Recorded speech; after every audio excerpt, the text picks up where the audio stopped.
ఆంధ్రప్రదేశ్ రాష్ట్రంలో ఎన్నికల వాతావరణం అనేటటువంటిది చాలా ముందుగానే వచ్చినట్లుగా మనం గడిచినటువంటి కొంతకాలంగా జరుగుతున్నటువంటి రాజకీయపరమైన యాక్టివిటీని మనం కనుక గమనిస్తే మనందరికీ కూడా ఆ రకమైనటువంటి ఆలోచన రాకమానదు. కొన్ని రోజుల క్రితం జగన్మోహన్ రెడ్డి గారు వారి యొక్క ఎమ్మెల్యేలందరినీ కూడా అడ్రస్ చేస్తూ అదే రకంగా మంత్రివర్గ సమావేశంలో కూడా వారు మాట్లాడుతూ ఒకే రకమైనటువంటి కామెంట్ చేయటం అనేటటువంటి మనం విన్నాం. ఆ కామెంట్ సారాంశం ఏమిటంటే రాబోయేటటువంటి రోజుల్లో పార్లమెంట్ ఎన్నికలతో పాటుగానే రాష్ట్ర శాసనసభకు కూడా ఎన్నికలు జరగబోతున్నాయి. పార్లమెంటుకు సంబంధించినటువంటి నోటిఫికేషన్ ఏదైతే ఉందో అది దాదాపు ఒక 15 నుంచి 20 రోజుల కంటే ముందుగానే ఎన్నికలు రావచ్చు అనేటటువంటిది ఒక ఆలోచనగా ఉన్నట్లుగా వారు సూచనప్రాయంగా తెలియజేశారు. అంటే దాని ప్రకారం కనుక మనం చూస్తే రాబోయేటటువంటి మే నెలలో జరగబోయేటటువంటి ఎన్నిక బహుశా మార్చి ఏప్రిల్ మాసంలో జరగబోతోందా అనేటటువంటి సంశయాన్ని సాక్షాత్తు ముఖ్యమంత్రి గారే వెలుబుచ్చినారు. సో కేంద్ర ప్రభుత్వం యొక్క ఆలోచనలు కూడా మనం చూస్తే ఒక 1 or 2 months ముందుగానే పార్లమెంటుకి ఎన్నికలు రావచ్చు అనేటటువంటి ఆ రకమైనటువంటి వాతావరణాన్ని వారు కూడా క్రియేట్ చేసినారు. ఈ నేపథ్యంలో జగన్మోహన్ రెడ్డి గారు దాదాపు 11 నియోజకవర్గాల్లో అభ్యర్థుల్ని కొన్ని నియోజకవర్గాల్లో మారుస్తూ అక్కడ ఒక ఇన్ఛార్జీలు అనేటటువంటి వాళ్ళని కొత్త వాళ్ళని ప్రవేశపెట్టినారు. అదే రకంగా విడుదల రజనీ లాంటి మంత్రివర్గ సహచరుల యొక్క నియోజకవర్గాలు కూడా మార్పు చేస్తూ చిలకలూరుపేట నుంచి వారిని గుంటూరుకి పంపించడం ద్వారా సో నియోజకవర్గాల మార్పు కూడా తన చాలా దగ్గరగా ఉండే సహచరుడు సురేష్ అనేటటువంటి ఆ మంత్రివర్గాన్ని వారిని కూడా కొండేపి నియోజకవర్గానికి పంపించినారు. సో ఈ రకంగా మనం చూస్తే 11 నియోజకవర్గాల్లో వారి యొక్క అభ్యర్థుల్ని మార్పు చేయటమో ఇంకొక చోటకి వారిని మార్చడమో జరిగింది. సో ఇప్పుడు మనం చూసినటువంటి ఈ కార్యక్రమం చూస్తే దాదాపు ఒక 7 శాసనసభ్యుల్ని మరొకసారి వారి క్యాంపు కార్యాలయానికి పిలిచినట్టుగా మనకి చాలా కన్ఫర్మ్డ్గా సోర్సెస్ నుంచి మనకి సమాచారం అందింది. దాని ప్రకారం చూస్తే అనంతపురం జిల్లాలో ఉండేటటువంటి ఉషశ్రీ చరణ్ గారిని కానీ మంత్రివర్గంలో ఉన్నారు వారు. అదే రకంగా శంకర్ నారాయణ అనేటటువంటి ఆ మంత్రివర్గ సహచరుడు అంత మునుపు వారు మంత్రిగా పనిచేసినటువంటి వారిని కూడా పిలిపించుకున్నారు. అదే రకంగా మైదుకూరు నియోజకవర్గం నుంచి ఉన్నటువంటి రఘురామరెడ్డి గారిని, అదే రకంగా అనంతపురం జిల్లాలోనే కాపు రామచంద్రారెడ్డి గారిని, అంటే 4 రాయలసీమ నుంచి వారు పిలిపించుకోవడమే కాకుండా కోస్తా జిల్లాల నుంచి ధూళిపాళ నరేంద్ర గారి మీద గెలిచినటువంటి కిలారి రోసయ్య అనేటటువంటి అభ్యర్థిని ఎమ్మెల్యే గారిని వారిని పిలిచారు. అదే రకంగా ప్రసాద్ రాజ్ అనేటటువంటి ఎమ్మెల్యేని పిలిచినారు. సో ఈ రకంగా చూస్తే 7 ఎమ్మెల్యేలు జ్యోతుల చంటిబాబు అనేటటువంటి ఎమ్మెల్యేగా ఎవరైతే జ్యోతుల నెహ్రూ మీద గెలిచినారో సో వారిని కూడా జగ్గంపేట నియోజకవర్గాన్ని గెలిచారు, వారిని కూడా పిలిచారు. సో అక్కడ జరుగుతున్నటువంటి యాక్టివిటీ కనుక చూస్తే నియోజకవర్గాల్ని మార్చేటటువంటి వ్యక్తుల్ని, అదే రకంగా అభ్యర్థుల్ని మార్చేటటువంటి దిశలో ప్రత్యక్షంగా ఎమ్మెల్యేలతో డిస్కస్ చేస్తూ వారు తోచినటువంటి వారు తీసుకున్న నిర్ణయాన్ని వారికి తెలియజేసినట్లుగా మనకి సమాచారం అందింది. ఒకసారి కనుక మనం చూస్తే 2014లో జరిగినటువంటి ఎన్నికల్లో రాయలసీమ అనేటటువంటి ప్రాంతం జగన్మోహన్ రెడ్డి గారికి వెన్నుదన్నుగా నిలిచింది. సో కర్నూలు జిల్లాలో కానీ లేదా మిగతా జిల్లాలతో ఒక అనంతపురం జిల్లా తప్పిస్తే మిగతా జిల్లాల్లో 2014 సంవత్సరంలో చాలా విజయకతను ఎగినవేసినటువంటి పార్టీగా వైసీపీ పార్టీ రికగ్నైజ్ చేయబడింది. ఆ తర్వాత 2019లో జరిగినటువంటి ఎన్నికలు చూస్తే కేవలం 3 నియోజకవర్గాల్లో తెలుగుదేశానికి సంబంధించినటువంటి అభ్యర్థులు గెలిచినారు. ఉరవకొండ నుంచి పయ్యావుల కేశవ్ గారు గెలిచారు, హిందూపురం నుంచి బాలకృష్ణ, కుప్పం నుంచి చంద్రబాబు, ఈ 3 తప్ప మిగతా అన్ని నియోజకవర్గాల నుంచి వైసీపీకి సంబంధించినటువంటి అభ్యర్థులే గెలిచారు. సో కర్నూలు జిల్లా మొత్తం అంతా కూడా వైసీపీ అభ్యర్థులే, కడప జిల్లాలో కనుక చూస్తే మొత్తం వారే గెలిచారు.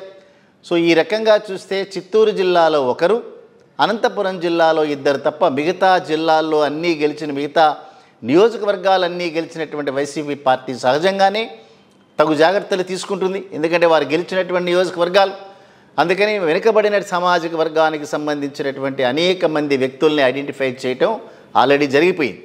సో వారు వేరే రకమైనటువంటి వారి యొక్క సలహా తీసుకోకుండా రాజకీయ పరంగా తను మాత్రమే కొంత నిర్ణయాలను తీసుకోవటం, తన సహచరులతో వాటిని డిస్కస్ చేయటం, సో రాబోయేటటువంటి ఎన్నికల్లో గెలుపు గుర్రాలను మాత్రమే నియోజకవర్గాల్లో ఉంచేటటువంటి రీతిలో జరుగుతున్నటువంటి ప్రక్రియ ఏదైతే ఉందో తప్పనిసరిగా ఇది ప్రత్యర్థుల యొక్క గుండెల్లో గుబులు పుట్టించేటటువంటి అంశాలుగానే ఉన్నాయి. దట్టు మనం కనుక చూస్తే మొన్ననే టైమ్స్ నౌ ఈటీజీ చేసినటువంటి సర్వేలో 25 పార్లమెంటు నియోజకవర్గాల్లో అభ్యర్థులు ఎవరైనా సరే వైసీపీకి సంబంధించిన అభ్యర్థులే గెలుస్తారనేటటువంటిది వారు ఆల్రెడీ ఒక నివేదిక ఇవ్వటం జరిగింది. పేపర్లలో చూసాం, మనం టీవీల్లో చూసాం. సో దీనికి సంబంధించినటువంటి ఏ వార్తని కూడా తెలుగుదేశానికి సంబంధించినటువంటి ఆ మీడియా ఎక్కడా రిపోర్ట్ చేయకపోవటం కనుక చూస్తే తప్పనిసరిగా వైసీపీ గెలుపు ఖాయంగానే మనకు కనిపిస్తోంది. అబద్ధాలని ప్రచారం చేయటంలోనూ లేని వాటిల్ని నిజాలుగా చిత్రీకరించటంలో మాత్రమే చాలా విజయవంతమైనటువంటి తెలుగుదేశానికి సంబంధించినటువంటి మీడియా నేషనల్ ఛానల్స్ వేసేటటువంటి ఏ రకమైనటువంటి వార్తని కూడా ప్రచురించట్లేదు. సో నేషనల్ ఛానల్స్ చేసినటువంటి వార్తలన్నీ వైసీపీకి ఫేవరబుల్గానే ఉన్నాయి. అదే రకంగా రాష్ట్రంలో జరుగుతున్నటువంటి అనేక రకాలుగా అభివృద్ధి ఏదైతే ఉందో అది కేంద్ర సంస్థలు ఏదైతే కన్ఫర్మ్ చేస్తూ ఉన్నాయో వాటిల్ని నామమాత్రంగా కూడా ఆ మీడియా అనేటటువంటిది రిపోర్టు చేయటం లేదు.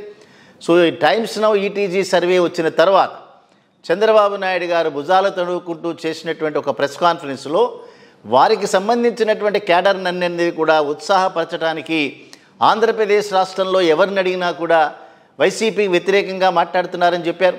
ఎవరిని అడుగుంటారు? బహుశా వారు రామోజీరావు గారిని కానీ రాధాకృష్ణ గారిని కానీ అడుగుంటారు. అంతకుమించి అడగడానికి ఇక్కడ వ్యక్తులు లేరు.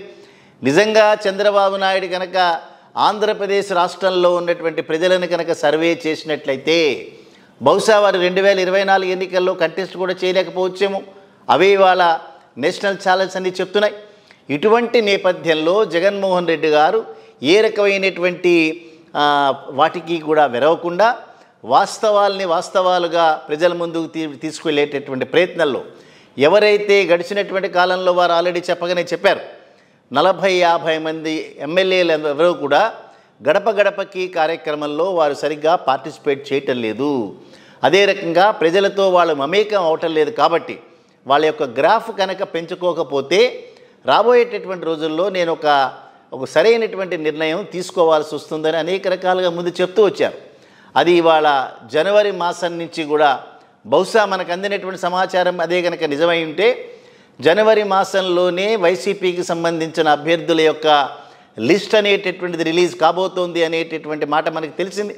సో ఆ ప్రకారం చూస్తే ఇవాళ ఎక్సర్సైజ్ ఏదైతే జరుగుతోందో అభ్యర్థుల మార్పు విషయంలో కానీ అభ్యర్థుల నియోజకవర్గాల మార్పు విషయంలో కానీ ఇవి చాలా పటిష్టమైనటువంటి నిర్ణయం తీసుకుంటూ రాబోయే 24 ఎన్నికల్లో గెలుపు గుర్రాల మీద మాత్రమే ఆధారపడటం, తను ఎవరికైతే ఈ రకమైనటువంటి లబ్ధిదారులుగా వారందరినీ కూడా సంతృప్తిపరిచినాడు ఆ ప్రజల యొక్క ఆదరణను మాత్రమే నమ్ముకున్నటువంటి వ్యక్తిగా, అదే రకంగా విద్య విషయంలో కానీ వైద్యం విషయంలో కానీ పంటల విషయంలో కానీ రైతుకు సంబంధించినటువంటి అంశాలు కానీ ఉద్యోగస్తులకు సంబంధించిన అంశాలు కానీ ప్రతి ఒక్కదాన్ని కూడా ఇచ్చినటువంటి మాట కట్టుబడి దాన్ని పరిష్కరించటం, అదే రకంగా తను ఇచ్చినటువంటి ఎన్నికల ప్రణాళికలో ఉన్నటువంటి అంశాలన్నిటి మీద ఒక సరైనటువంటి అవగాహనతో ఇంప్లిమెంట్ చేసినటువంటి తీరు, తను ఇచ్చినటువంటి వాగ్దానాలే కాకుండా మిగతా వాటిని కూడా అమలు చేసినటువంటి తీరు, ఇంకా రాబోయేటటువంటి 24-29 ఈ 5 సంవత్సరాల కాలంలో వైసీపీ ప్రభుత్వం కనుక ఏర్పడితే తను చేయబోయేటటువంటి కార్యక్రమాల యొక్క వివరాలన్నీ కూడా